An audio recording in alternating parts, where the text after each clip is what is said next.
ভোর হয়ে আসছে। ময়মনসিংহ শহর তখনও ঘুমে আচ্ছন্ন। রাস্তায় নীরবতা, বাতাসে কুয়াশার মিশ্রণ, চারদিক নিঝুম। এমন সময় শহরের উত্তর দিক থেকে ছুটে এলো ৮টি কালো গাড়ির বহর। শব্দে কেঁপে উঠল আকুয়াপাড়ার সরু গলি। গাড়িগুলো এসে থামলো এক ধূসর রঙের 4তলা বাড়ির সামনে, সিকান্দার ভিলা।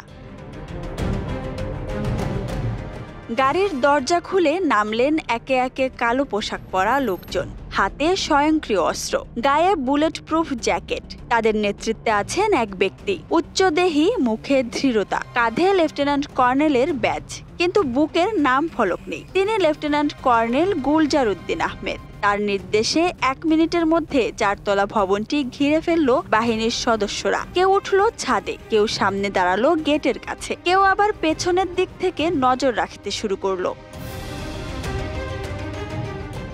নিচতলার গেটে বড় তালা ঝুলছে, পাশে 4টি আলাদা কলবেল। এক কর্মকর্তা চুপচাপ একটি বেল চাপ দিতেই ওপরে পাখির কিচিরমিচির। কিছুক্ষণ পর 3য় তলার বারান্দায় এসে দাঁড়ালো এক কিশোর। ঘুম জড়ানো চোখে নিচে তাকিয়ে জিজ্ঞেস করলো, কে?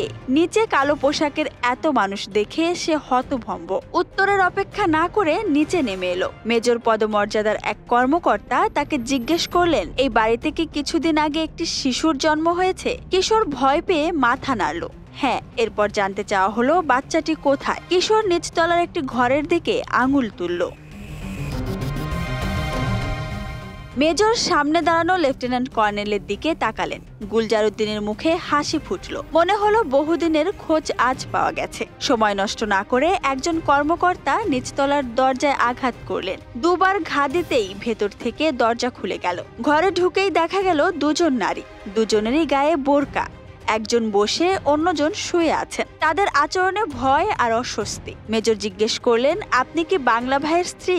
নারী চমকে উঠলেন, বললেন, এ নামে আমি কাউকে চিনি না। আবার প্রশ্ন, আপনার স্বামী কোথায়? জবাব এলো, বিদেশে। পাশের ঘরে ঘুমন্ত এক যুবককে টেনে আনা হলো। জিজ্ঞেস করা হলো, এই এখানে তোর বউকে? যুবক থতমত খেয়ে এক নারীর দিকে দেখালো। তখন কর্মকর্তারা বললেন, তাহলে অন্য নারীকে? যুবক জড়ানো গলায় বলল, উনি বাংলা ভাইয়ের স্ত্রী। জানতে চাওয়া হলো, বাংলা ভাই কোথায়? নারী দীর্ঘশ্বাস ফেলে বললেন, আমি জানি না। চাপ সৃষ্টি করা হলে বললেন, মুক্তাগাছায়। আরো জানতে চাইলে জবাব এলো, ঠিক কোথায় জানি না, আমি কখনো যাইনি।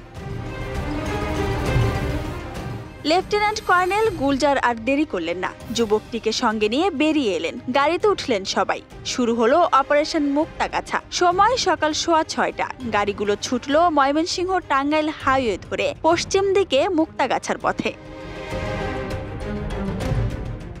কয়েকদিন আগেই সিলেটে 33 ঘন্টার টানা অভিযানে ধরা পড়েছেন জেএমবি প্রধান শায়খ আব্দুর রহমান। দেশ জুড়ে তখন জঙ্গিবাদের তাণ্ডব। 2001 থেকে 2005 পর্যন্ত জেএমবির হামলায় নিহত হয়েছে 73 জন, আহত হয়েছে প্রায় 800 জন। আতঙ্ক ছড়িয়ে পড়েছে সর্বত্র।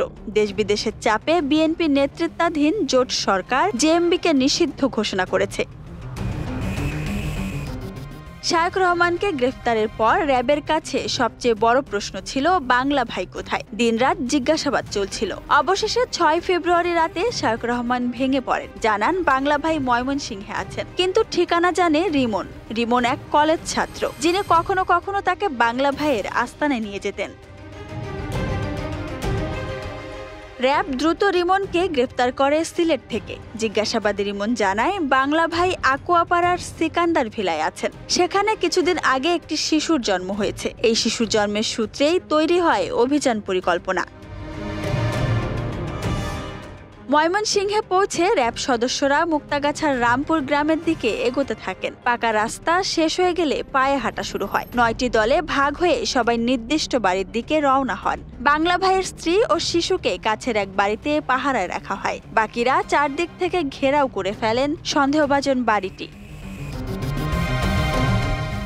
লেফটেন্যান্ট কর্নেল গুলজার হুঙ্কার দিলেন, বাংলা, তোর দিন শেষ, বেরিয়ে আয়। হঠাৎ ভেতর থেকে দাড়িওয়ালা এক লোক দৌড়ে পালাতে শুরু করলো। কয়েকজন সদস্য তার পিছু নিলেন। এদিকে সার্জেন্ট রফিক দরজার কাছে গিয়ে লাথি মারলেন। দরজা খুলে গেল, কিন্তু ভেতর থেকে এক লাঠির আঘাতে তার মাথা ফেটে গেল। হাতে থাকা পিস্তলটি মাটিতে পড়ে যায়।